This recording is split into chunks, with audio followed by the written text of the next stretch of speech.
So as this loads up here, I'll just introduce myself. I'm Ambika Nigam. For those of you that I have not had the chance of meeting, I do see some familiar names popping up. And I'm the co-founder and CEO of Zeit. We are a career path discovery platform really focused on helping people identify, pursue, and make career shifts.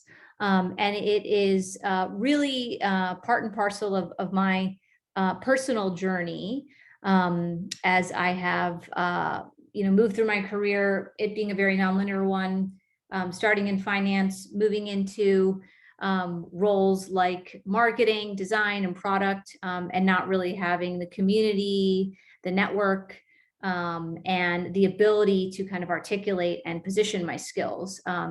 So my co-founder, who's also here in the crowd tonight, Christina Nazar, has really experienced this problem as well. And we said, who better to solve this problem for the next generation of professionals and help them really evolve in their career than us, right? Who have experienced it in droves. So we do that through a mixture of group coaching, one-on-one coaching, and what we call digital playbooks to help people really make these career transitions. Would love to introduce our wonderful panelists here tonight and have them share a little bit more about their also kind of eclectic backgrounds and pivots into where they are today from the world of education. So Purva, maybe we can start with you. Yeah. Hi, everyone. My name is Purva, and I am the head of talent acquisition at Goalbook.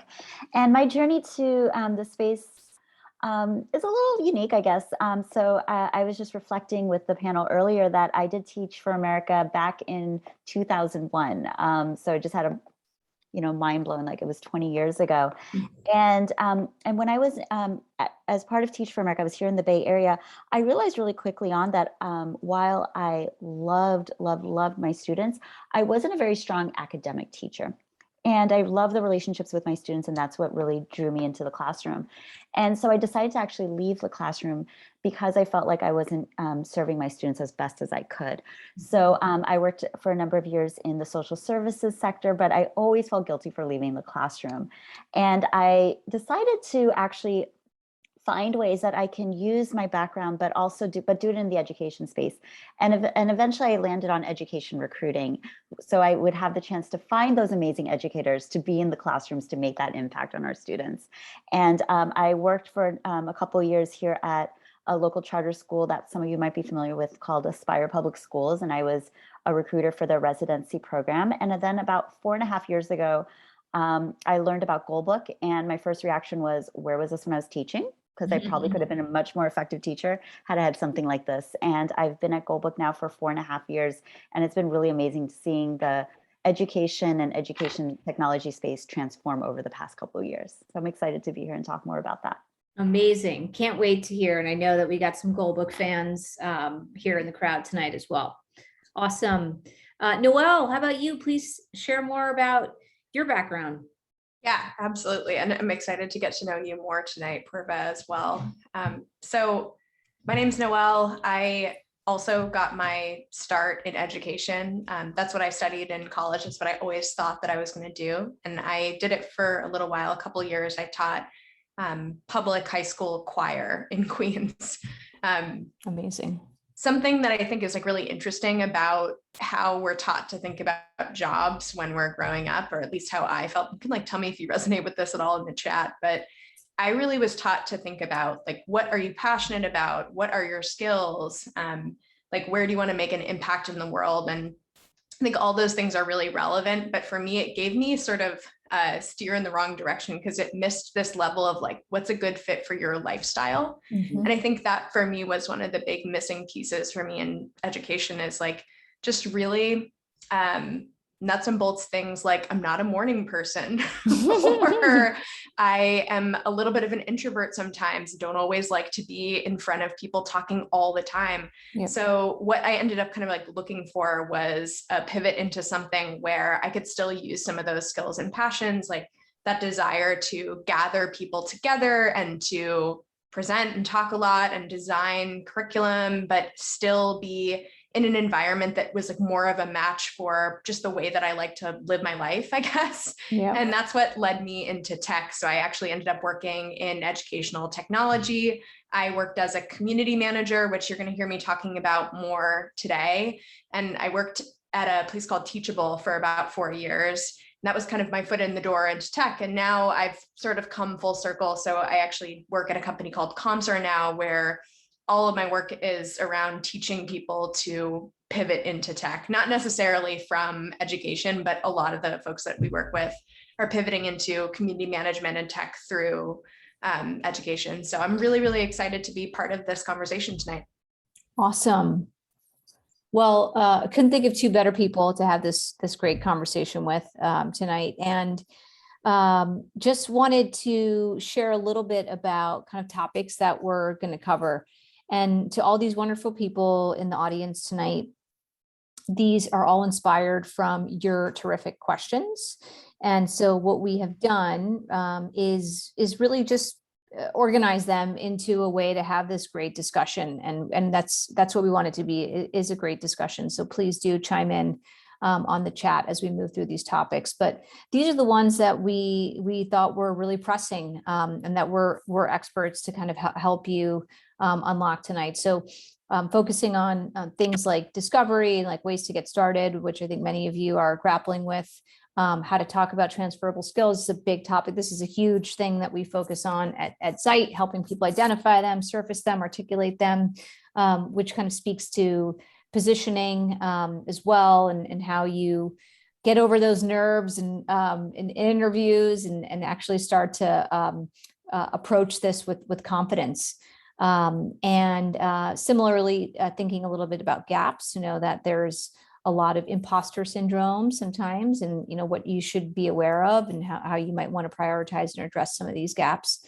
And then talking about getting to the other side, right? And I think Noele and Purva are great examples of this today, thriving, right? Once you do it, how do you thrive? How do you think about what could be next? So these are kind of our anchors for today.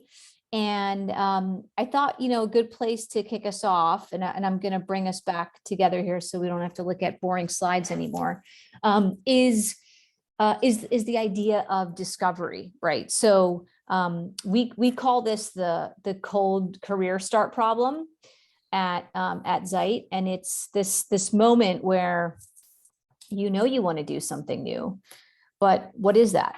Right. And for many, I know here tonight we have teachers. What are some ways that you started to think about, and Noele, maybe you could kick us off, roles that could be relevant to you, paths that are open to teachers? How did you start to think about that? Yeah, sure. So I think one thing that's maybe a little bit different about my experience versus like the advice that I would give somebody else is that I wasn't searching with a lot of intent. So my pivot was really about me kind of trying to find a space in tech. Like I talked a little bit about how one of my primary motivators was trying to make my career fit into my life a little bit more. So what I kind of ended up doing is leading from looking at companies that had some type of mission fit for me. And that's how I ended up in Edtech. But I wasn't necessarily going through and looking for like, should I become a community manager? Or should I go into sales? Or should I go into support? And I think if I had to do it again, I might have wanted to learn a little bit more about some of the available roles. I think I was really lucky that I ended up in a role that was a fit.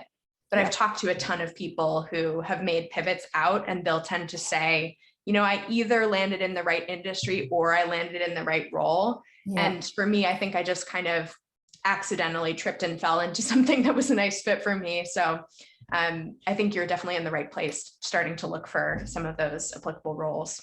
Yep. Yeah. I think that's a great point. Like we talk a lot about values, right? Like what are the values that matter to you? And what are like starting with companies that kind of really align to that. Purva, what about you? What are your thoughts about, ways people can start to identify different paths? Yeah, I think a lot of it, starts out with doing research on the roles, kind of like what Noele said. And I think in a way, I'm going back to what Noelle said originally about, really getting to know yourself and what your strengths are and what you bring to the table, but also what I loved how she worded it, with how does that align with your lifestyle, and really taking the time to learn about the different roles out there. And, if you're narrowing it down, say to Edtech, or narrowing it down to another company or organization, it's really thinking about what roles are available and how does that resonate with you, and really like each line, and really thinking about, can you envision yourself doing that? Going back to what Noelle's example, like, same, I'm not a morning person either. So it's like, well, would this role require me to be there in the morning? Or does this role require travel? Does this role require me to engage with different people? And really taking that time to get to know yourself, and really thinking about how does that align with, okay, where do you see yourself going with that? Yep. I think that's great. I'll just add to it, if I may, around, because I could agree more with what you're both saying. And this idea, one of the ways that we think about like getting started is identifying your majors and your minors, because the most typical way that people get started is they open up a job board, right? And we all know how job boards work. The roles and titles really don't mean anything. They're getting even more confusing and conflating these days. We have such a mental model around roles and titles that we just feel like I have to be locked into one of these things. So majors and minors are essentially just like themes, right? Am I into operations and process and systems building? Am I into things like relationship management? Am I into data? Using that and then starting there as a vector and seeing which roles can kind of ladder up to that theme. So that is, that's also just kind of one way that we like to think about it, so that people give themselves springboards to think about different roles and titles. Go ahead, were you gonna say something? I think it's a great point. And I also want to point out that this is something that you can bring up in job interviews. I think a lot of times this is something that hiring managers, like I know I'm looking for this when I'm hiring, is trying to figure out whether somebody's going to be happy in the role. Yeah. And so thinking through, like, if I'm in my day and I'm sitting behind my computer for the entire day sending emails, am I going to be happy? Or if I'm on the phone all day, am I going to be happy, or am I going to be burnt out? And so actually like posing this question to hiring managers of what your typical day will look like and what the kind of mix of activities is can be really helpful as well. Yes.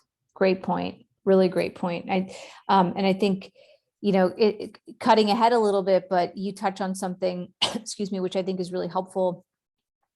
It's hard to learn what these roles really entail, right? In a job description sometimes. So informational interviews and discovery conversations are a great way to say, okay, I'm interested in maybe project management or customer success or community management. Let me talk to 3 of those people and learn what their day looks like over the course of a week and see which one fits my lifestyle, gets me excited. There's no better way than before doubling down on a role and applying to 100 different places. Love that tip. So I'm kind of segueing a little bit in here, maybe double clicking a bit now on specific roles, and kind of curious, because there are so many, and at least we believe that are so relevant to teachers in particular. When you think about not just EdTech, but the world of tech, right? And I'll throw out a few, but would love your thoughts. So some of the common paths that we see are teachers moving into roles like customer success, because they are so great at, they have product curiosity, and especially many of which have worked with, EdTech products, especially in the last couple of years. They're great at relationship management building, project management, right? Because there's no better master tasker organizers and multitaskers than teachers out there, right? So true. Absolutely. Community management, obviously, Noelle, I'm going to let you talk about that one since you're the expert there. Curriculum design, for so many obvious reasons. So those are just a few. I think the list really goes on, but I'd love to just kick off that chat around specific roles. And Noelle, maybe we can start with community management, since it was such a natural one for you.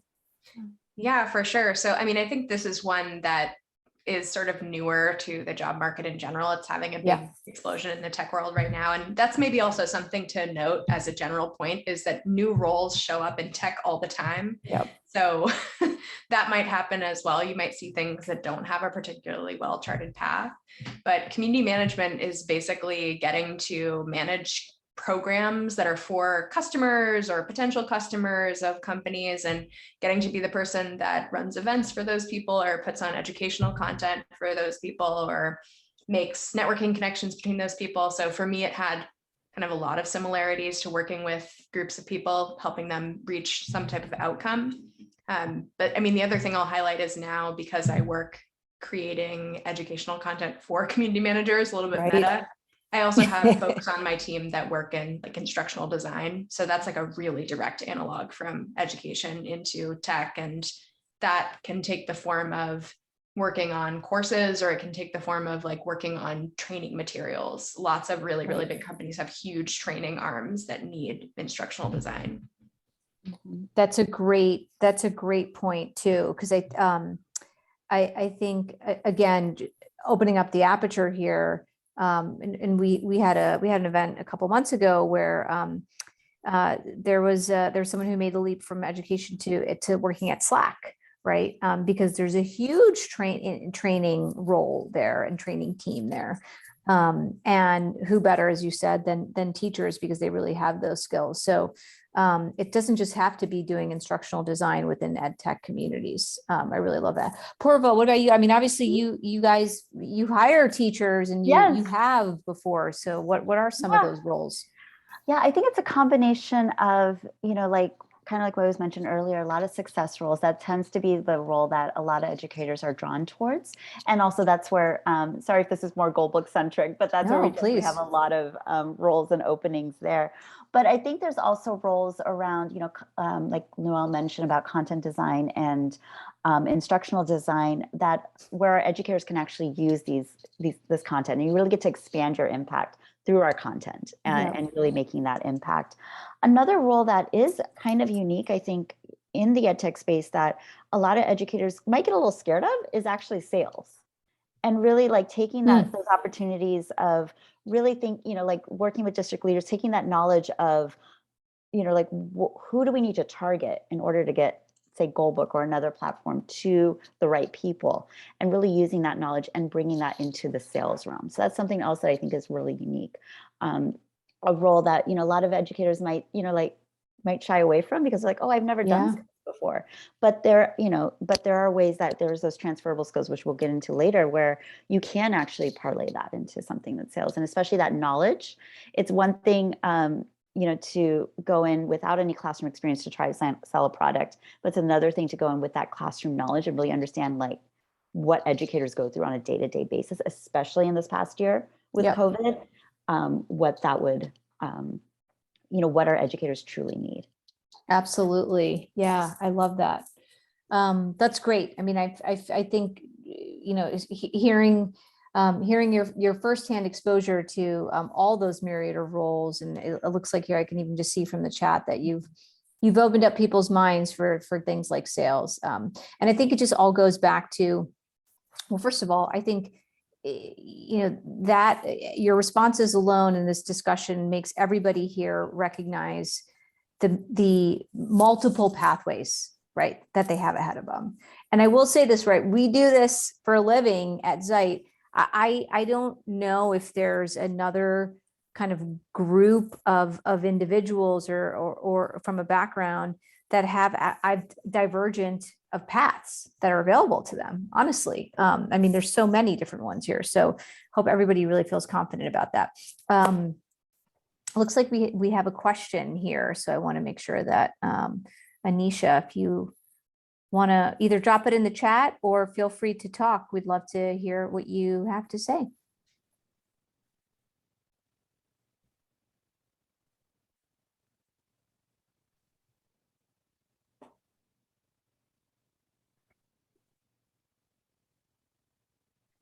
Oh, no problem. You teased us. No problem. Okay, so just moving on here, we're talking about these idea of skill transferability. Moving a little bit into like, how do you think about actually preparing for these conversations, right? So, Noelle, you obviously have done it successfully and landed the role and made the jump. Purva, you see it from a different vantage point in terms of hiring, of course. So many people ask themselves that question here. What are some of the ways that you have, Noelle, maybe we can start with you, like you successfully positioned yourself? Yeah. So I think I want to start off just with like an acknowledgement that I think this was maybe slightly easier for me at the point I was at in my career, because I was very early in my career. So I was open to working more entry-level roles. So for me to apply and kind of show some transferable skills, I think I just had more options. Like I'm just noticing somebody in the chat asked about speaking to middle management and education, pivoting into EdTech. I think that's a little bit harder to go from a little bit further advanced on one side of your career and then making a lateral move into a different industry than it was for me. So maybe, I don't know if Purva or Ambika have thoughts about like that side of it. But for me, I think the reason that I was successful in this was kind of, I went in through my experience with education into the EdTech space. So there was a connection between what I had done, and I tried really hard to kind of like proactively show how my skills mapped onto the job description. Yep. And that's something that I did sort of like on my own, but nowadays there are a lot of really, really good like resume analyzers and tools that you can use to look at job postings that will pull out what the top skills are, so that you can be like really systematic about looking at your own skills and saying, okay, in what way have I done event planning, or in what way have I done project planning, or whatever that the skill might be. And what I would say is, don't be afraid to rename your skills. You don't want to get to the level where you're like actually catfishing a hiring manager and saying you can do something that you can't. But a lot of the times, the things that we've done are just being called a different name in another context. So don't be afraid to say, developed curriculum in parentheses, project planning, call it what it is. It's totally fine to do that. Yes. I couldn't agree more on that front. I think one of the things that we see again and again is it comes down to translation, right? And in so many ways, it's just we're speaking different languages sometimes based on the different industries that we're in, but we're fundamentally doing the same things. And that can be the most opaque part of reading a job description sometimes, or having to craft a resume. And we do this thing called a transferable skills analysis that we build for our members, which does exactly that. It looks at your background, it looks at your skills, and it says, here are the overlapping skills you have, and contextualizes how project management is relevant here to here, or how it might be a sales related skill. So it kind of does the work for you. So I think the language is super, super important. And it speaks to Scott's question a little bit when it asks for that direct experience. If you've done sales related things, right? If you have, if you're working with vendors, or you're working with even having to work with like administrators and kind of convince them on certain curriculum or whatever it may be, right? That involves sales. Talk about that, demonstrate it, back it up with specific anecdotes and experience. But Purva, you obviously, you're on the receiving end of this. So tell us what you think. Yeah, I think I loved what Noelle said about looking at the job description and really getting a sense of like, okay, what are they asking for in this role and what can I bring? Yep. Usually what I recommend folks to do is to actually print out the job description and write down, okay, if it says like 2+ years of coaching experience, okay, this is where I've coached people. Yep. Or if there's anything where, for example, like DEI, maybe you've done you were the lead at a DEI group at your school or something along those lines. And really just listing that out for yourself. And really seeing that translation there, because you might see a job description, you're like, wait, what is this actually? ask for leadership, but I don't have administrative experience, but I have leadership experiences in other ways, like a department head or things like that. Right. And looking that Right. out for yourself. I think that's important. One thing I will say is, you know, like when you're tagging your role, your skill sets as like project management, or other like tech heavy skills. One thing I would emphasize is that you have to look at the industry too. For example, in EdTech, we know what you're talking about when you said when you say you know, department lead or instructional coaching or instructional design. However, you know, maybe in if you're applying to, you know, another company like Slack or Google or something like that, you may have to translate that even more so. So also know your audience and the industry that you're applying into, and know that, you know, like on, at least for us on the receiving end, we, you know, when you explain what you do in the classroom, we have just given our roles, you have an understanding of what that means. Super, super sound advice. I think that's great. We have some awesome questions that are coming in here. And I want to make sure we cover all of them. Let me just look here for 1 second. So you know, this is an interesting one. Purva, maybe you can kick us off here, because we get this a lot too, like talking about not only translating skills, but how you quantify them, kind of impact, right? I think more, no matter what job you're applying for, quantifying your impact is so important. So tell us what's a good way to do that.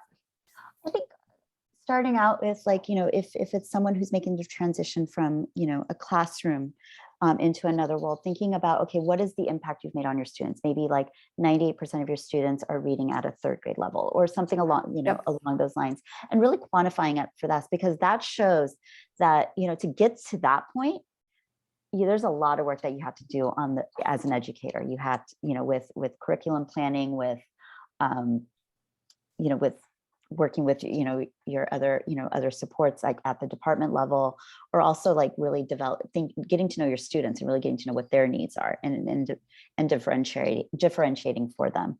Yes. So that quantifiable number is so critical, and really getting in, and it could be like, okay, led, you know, 100% of our team to meet standards or something along with it. Just those numbers really stick out to us, because it shows that the work and the dedication and that goes into getting that number.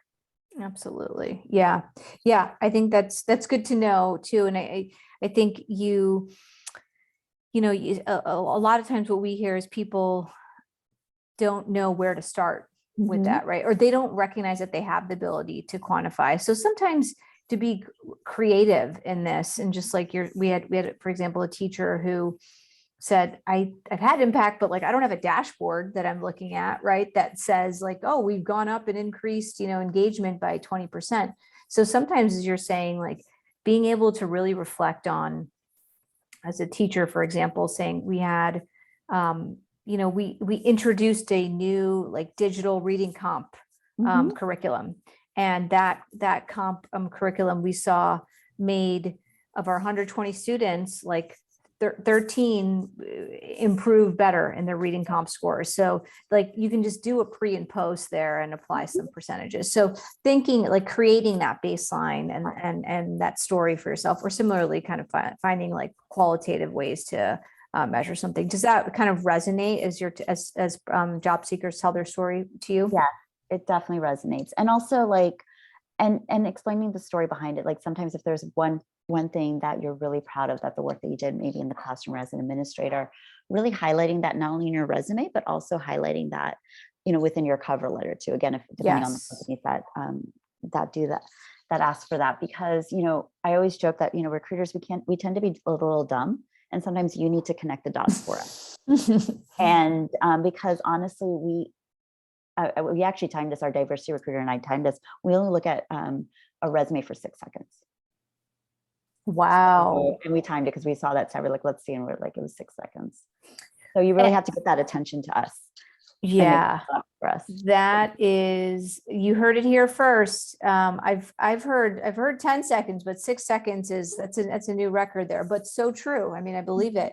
And just to, you know, close out on that, what are some of the top 3 things you would look for people here that are pouring hours into building that right now? Definitely look at those numbers. Like, what are some quantifiable numbers? because numbers will draw us in, because words kind of like merge into each other, but the numbers will draw us in. Another thing is, getting a sense of what your career trajectory was, and not saying, like, even if you've been at one school for example, like 14 years, but really breaking it up and letting me know, like, okay, like I was in the classroom teaching this particular grade for this long, and then I moved on to department lead. And then, just really kind of telling us your story within the resume. Yeah. I think that's also and like with dates starting, from the most recent role to the, I would only recommend maybe going about 10 years back, because everything else we can like we always look at LinkedIn. So we'll counter, we'll check it out on that end too. And then I guess the third thing is really seeing how does, I think this is the main thing, how does your current role or even your past role relate to the role that you're applying for? For example, if you're applying for head of DEI, however, you don't have any DEI experience, that would automatically okay, I don't see the connection there, for example. So that's kind of really making that, again, pointing it out to us, because sometimes we may need someone to connect the dots for us. Absolutely. And just to add on to this, something I did not know when I was a teacher that I now know working in tech is that a lot of companies are using like robots to do the first screening round, not necessarily at a really small company, but if you're applying to a big tech firm like a Google or even like a company like Slack, I wouldn't be shocked if they use some type of like applicant tracking system. And so that means it's not even a hiring manager spending 6 seconds on your resume. They're just scanning to see whether you've hit keywords. So some of this stuff is gaming the system. And I think numbers falls into this a little bit too. Like I wouldn't get too hung up on, is this number, it sucks to say, but it's not so much about whether the number is significant as whether you have rephrased the bullet point to include a number. So even saying I taught 5 classes, it doesn't necessarily make much of a difference in terms of like showing metrics or quantifying, but it just kind of draws the attention of the hiring manager. Right. Yeah, for sure. That's a great tip. And, so a couple of things I wanted to kind of touch on here, because, we talked a little bit about networks, and when you are trying to go somewhere brand new and don't have those networks, what are some tips that you all have around breaking into those networks, or like basically just getting your foot in the door and getting noticed, right? When there's robots that are, for some of these places, kind of the first point of contact. I think one big thing is, look at your own network right now, like look at LinkedIn, look at who people, and really start utilizing that. I've been really, in this past year, I've been really excited to see a lot more LinkedIn profiles from educators. Yeah. Because that is something we do require at Goalbook to see, and really utilizing that and using your connections to make those intros. Because I will say at Goalbook, like if one of my teammates makes a referral, I will screen them. And, because I trust that referral, I know that person, and they might, they would know someone that would probably be a good fit for our role. And, and finding ways that even within your own communities, I know this was pre-COVID, and granted I'm in the Bay Area, there were a lot of Edtech meetup groups. And really finding those ways that you can really learn about the said industry, be it Edtech, be it another industry, and really taking the time to learn about it and learn like the lingo, because then that would also help not only with the networking, but also when you're meeting with, when you have your screens with recruiters or other folks, you can actually speak their language too. So I would find those ways. I know during COVID, I know they've done some like virtual meetup groups and things like that. But hopefully as things start opening up, that would be another way to really, create those opportunities for those networks, and more genuine networks, not like, we went to school together 15 years ago. Can you recommend me? It's like something that's very genuine. Right. Yeah.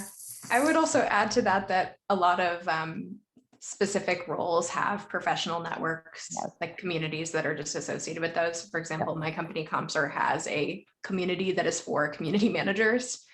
And those are places where you can go. That's just one example. Like there are communities like that for sales folks. There are communities like that for people that are in customer service, or even like identity specific things. So like women in tech or whatever it might be, that you can get into and start to just like make some connections with people within those spaces too.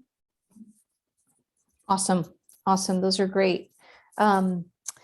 one thing too, just on this topic, and Purva, as you were talking about cover letters, right, and kind of connecting the dots. And I also think back to one of our initial conversations, demonstrating your passion and interest for the product of the company, right? I think in addition to, and this is kind of a good segue into gaps, because I think a lot of people recognize, like, I have certain skill gaps, but I'm really excited about this role. So how far do you think this goes when candidates can be clear about why them, why this organization, and a curiosity for the product and the problem that you're solving? Are some of those things strong enough to maybe compensate for some skill gaps that people have? For sure, for sure. I'm usually surprised when I screen a candidate, they don't know what we do. And I think that's one of the most important things, is because, and be it for any organization that you're applying to, is really ensuring that you actually know what the product is and how does that relate to you. I think for educators, like once they learn about Goalbook, they can see how that might connect to their work, be it in special education or in general education. But in other organizations, really seeing like how something like, I'm sorry, I keep bringing up like Google and Slack, but how does that relate to your personal mission and how does that align? I think that's where, like, even if if this person may not have the skill sets or like the years of leadership experience that we might ask for in a job description, but they have that passion in their cover letter. And we get to see that, and really they're able to say, like, this is how I'm really excited about the work that you're doing. I want to continue doing that work. Yep. It really goes a long, long way. Yeah. And Go ahead. No. I would add to that a lot of times for me, this comes through in the questions that people ask Mhm. during the interview. So, I mean, there's two things that you can count on in an interview. One is the first question is always the same. It's like always, tell me about yourself. So Right. I always tell folks that go through C school to practice that answer and kind of practice honing that story. And then the other thing you can count on is that they will say, what questions do you have for me at the end? And that's, for me, 9 times out of 10, that's kind of the thing that makes a candidate stand out, like considering that they're qualified baseline. And so people that have done some research into the organization, that give them like questions that show me how they think. And that's something that you can do regardless of what your background is. You can do a little research. So that's what Absolutely. And it's okay in those questions, to even ask a little bit, but can I learn a little bit more? So how can I learn a little bit more about this role? How can I learn a little bit more about your product? Things like that. And, just again, to show that interest, like, I really, really want to learn more, and I genuinely want to learn more. And I really can see myself in, in this position or company. Yeah. I love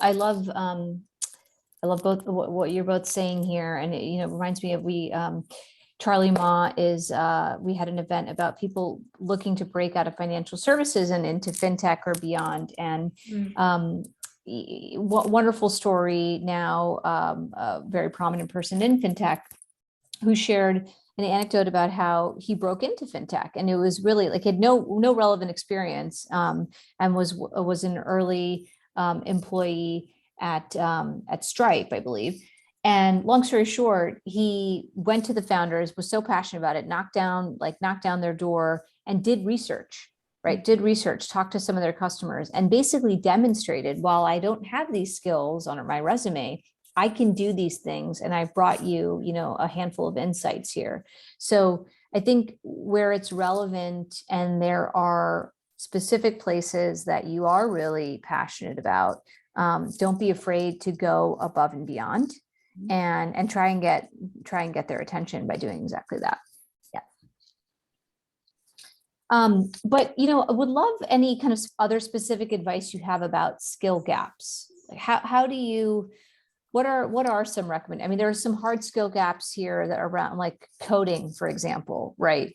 If you want to be an engineer and you don't know how to code, you should figure out how to code, and that's a necessary part of the job. But what are your thoughts on kind of hard skill versus soft skill gaps and how people can address those? Yeah, so I think one thing I've observed that was a skill gap for me, and that I think is true for a lot of people pivoting into tech, is there's this kind of sense of a little bit of aversion to technical things. So it's definitely true that you don't have to write a line of code to do a lot of things within a tech company, but lots and lots of folks that work in tech companies are, they'll tend to rely quite a bit on no code tools and like things that can help them automate their job or do things more efficiently. So I think one piece of advice I have is familiarize yourself with some of those like common tools that people use, whether those are things like databases like Airtable that are commonly used, or Slack communication tools. Try to set up a Slack bot or learn how to automate something using Zapier. Just make sure that you're sort of familiar with some of like the most common tools that lots of tech companies do use that are, you know, they're non-technical, but they may not be something you're familiar with as a teacher. Yeah, absolutely. Purva, what are your thoughts? Yeah, I agree with that. Also, like, I think some of the hard skills are more around like, and you know, again, thinking about Goalbook, it's more around what, like with us, like we're, even though I use the term Edtech for Goalbook, we're more of an instructional or like more education-based company, but really like learning about, really bringing not only that hard skill of like those tech things, but also bringing that instructional knowledge. Like don't lose your identity as an educator. And that blends into what you're bringing. Because like, for example, at Goalbook, like out of the 57 of us that work at Goalbook, 44 of us are former educators, and the rest of us have done social impact work in one way or the other. So that lens is critical. But but that's Goalbook. But even at other companies, you know, that lens that you have, it's a unique lens that you have. So don't lose that. Like I think it's kind of, you know, I agree with Noelle, learn about like, and I think maybe because of this past year with distance learning, I'm sure educators became much more familiar and comfortable with Zoom, with Google Meets and things like that. But really making sure that you don't lose that identity as a teacher. And just because we're talking about skill gaps, I also want to say, like on the flip side of it, don't forget that you have some amazing skills that a lot of people in tech are envious of. Like a lot of people in tech are absolutely terrible at project planning and managing like really long chunks of work. And so if you are a superstar at that, that is going to be an asset for them.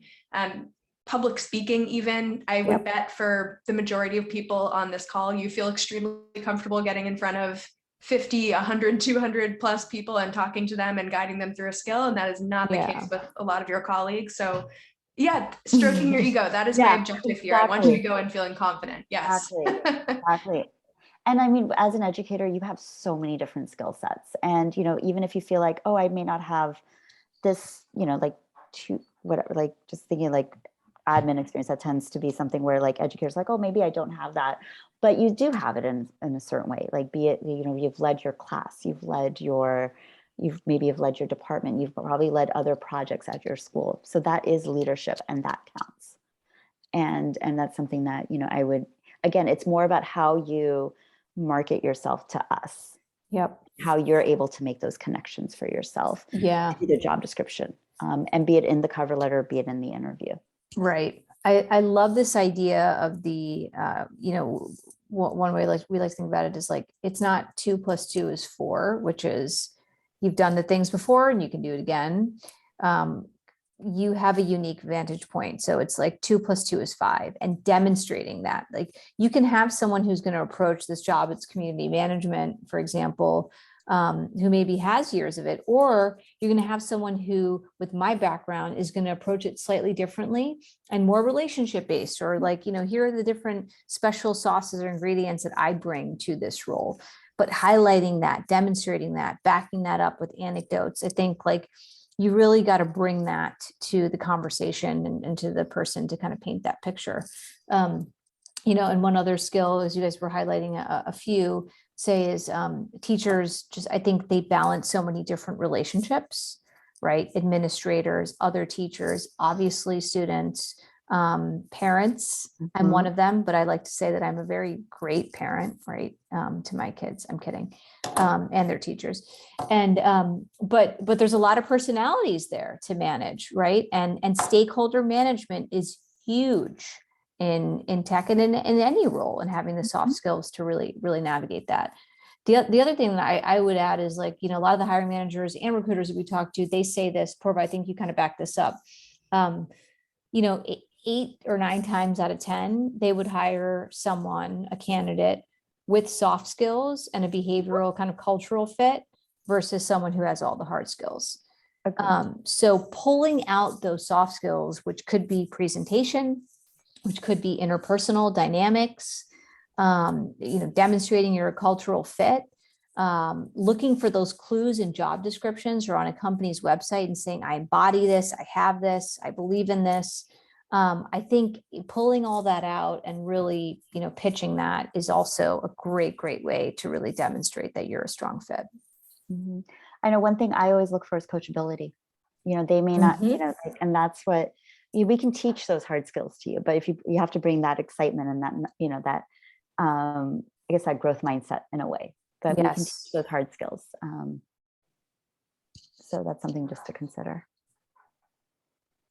I love that. Lots of, by the way, I know we have the chats are on fire. Yes, they are on fire here. And I don't want anyone, we're trying to cover off, and Nicole is doing an amazing job of managing all these great questions here.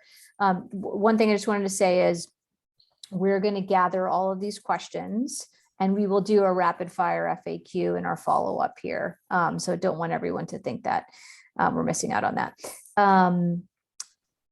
So, I just wanted to kind of turn a little bit here, thinking about the other side of it, right? Like how you have seen, we talked a lot about kind of breaking in, but maybe you can share a couple stories about how you've seen teachers really thrive and why and how, so people can get confidence from hearing those stories. I think Noelle's a great example of that. I don't know if you've already demonstrated it tonight, but yes. Yeah. So outside of myself, hopefully I'm thriving. Jury's out. But my colleague who works on my team on the C-School team is also a former educator who's gone into community and now does instructional design and teaches cohort-based courses alongside me at my company. I plan to hire more teachers in the future. I love hiring teachers. Right.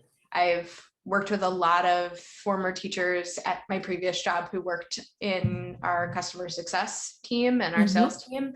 And just on a personal note, my college roommate ended up teaching for a couple of years. We pivoted out at around the same time. She worked in support at an Edtech company, and then she kind of eased her way up into more tier 2 support, like support engineering. And now she is fully an engineer, and she did all of that as like on the job training, just through internal growth paths. So I think that's something else that might be helpful to know, is that if you get into a company, especially larger companies, they often have opportunities for you to be like working in support, but you might be doing like an internship while you're like fully employed that's on their engineering team or their product team. So there are growth paths inside companies as well.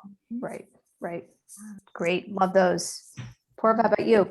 Yeah, I'm just kind of thinking about some of my own teammates. I think one teammate that I was really excited about, like, and for Goalbook, we're such a small company, so we don't have like those clear career paths of like, okay, 2 years here, 2 years here, 2 years there. Right. But it's more around like how you want to grow as an individual. So one of my teammates, she's actually on the success team. Her background was that she was an administrator in North Carolina, and she learned about Goalbook at a PD, and then she applied for a role, and she's been with us, I believe, about 2 or 3 years. And she was really impacted by, I think all of us were impacted by 2020 and all the like, cultural, changes that were happening. And she realized that, she kind of brought back her teacher hat and thought about, what, our educators need more information around this and how they can support their students.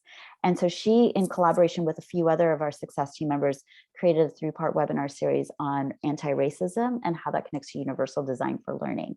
And, so that's like a different kind of way, like where she's thriving and providing a resource to educators, but doing it in a different way. That's not really like, we didn't really relate to Goalbook at all. She's like, this is let's use another framework to look at anti-racism to help our educators. That's one way, one of our teammates is thriving. Another one is she's on our content team. She started out as a part-time content contributor. She was teaching, but doing this on the side. And then she eventually became a content analyst. And now she's overseeing all of our content production at Goalbook. So there are opportunities, again, like to kind of go in and start, maybe, start contract work at other organizations or something where you can do it on the side, where you can bring your expertise in another way.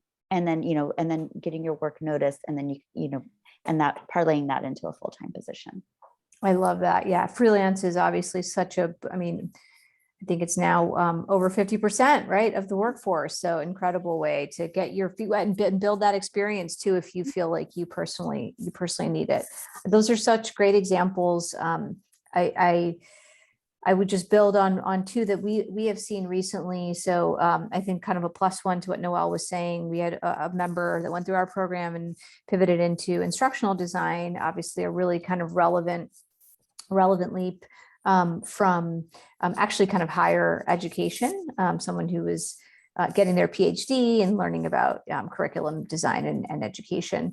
And then we've also recently seen, speaking on this topic of kind of those project management skills, somebody who just really wanted to double down on that, an educator that really wanted to double down on that side of it, was really passionate about systems and processes and workflows and creating efficiencies. So program operations was an implementation in tech is where they recently made a pivot, and are just really, really excited about being able to kind of take all those skills and apply them into more of kind of like a product capacity. So awesome to leave on a high note there of these great kind of thriving roles. And I know we're coming up on the end here. So I'd love to just kind of go around the horn and have, Noelle, you and Purva share a little bit more about what you're up to right now, and any kind of relevant stuff that we would love this group to know about. Yeah, absolutely. So I see that this is getting some love in the chat too, which is great. But the program that I run right now is called C-School, and it is a 12-week program that helps folks pivot into community management. It's a cohort-based course we run with 15 students at a time. So it's you can tell my educational background that I care about the small class size and kind of relationship with folks. And at the end of it, we actually help folks find a job in community management. We have a pretty robust connection into the industry and an in-house recruiter who helps us with that. We're running that again in January after the new year. So if you're interested, I think that there's an application link going out in the follow-up email. And what we'll also share in that is we're hosting an info session on that program. So if you want to kind of dig into more of the nuts and bolts of community management is something that interests you, you can join us for that. It's next week on Friday. And I think the registration link will be in the email as well. And yeah, for anyone who's interested in staying in touch more generally, you can find me on LinkedIn or Twitter. It's my first and last name. So perfect. Not hard to find on the internet. Awesome. Well, thank you for sharing that. And Purva, what about you and Goalbook? Yeah, no, it's so cool about hearing about Noelle and her opportunities. So a little bit about Goalbook, as you probably know, we provide instructional resources for educators, and we have about 8 roles open right now, and 4 of those are success roles. We have a couple of sales roles. We have an executive level role as well. And as I mentioned, like for us, we hire educators. We're a company founded by educators. We're a company of educators. So I'd really encourage you to take a look at the job board and see what we have. We do have more roles coming up in 2022. Just like a little preview there, but another thing I would encourage you to do is really take the time to learn about this space and make sure, like what Noelle said earlier, is make sure that it resonates with you, and it's a genuine transition that you want to make. And one way to do that is we on our Medium page, which will also be part of the email, is the chance to actually hear about folks who made that transition from a school-based role to Goalbook. Awesome. And that's something that I would really encourage you to take a look at, learn from that. And really, there's also one of my colleagues actually gave tips on how to actually make that transition. and the tips that he did to do that. So, and you know, we made it so that it's something that it doesn't have to necessarily be a transition to Goalbook, but a transition into the EdTech space or any space. I think that will give you some insights into that to help you, you know, navigate this really exciting field that we have here. Awesome. Thank you so much for sharing that. Really, really great opportunities. And thanks, Nicole, for dropping those into the chat. I will just to, you know, share two things that we have going on. So number one, we offer these free coaching calls for people that still have a lot of outstanding questions. We're happy to lend our time to help you kind of get unblocked. And two programs that we have coming up next year, like one big one we've noticed is people that are trying to get this process started, but they don't know where to start, right? You don't know the role, you don't know the industry, maybe you don't know the company. So we offer a discovery program, peer cohort based, that allows people to arrive at that through a skills and self-reflection process, or one that's really dedicated to positioning. So a lot of the things that we know people struggle with, identifying those skills, translating those transferable skills, and landing these roles. And our positioning program is dedicated to that. So we'll share all these links. I know we threw up so much out to everybody tonight, but and we'll follow up and answer all these great questions. Thank you for being.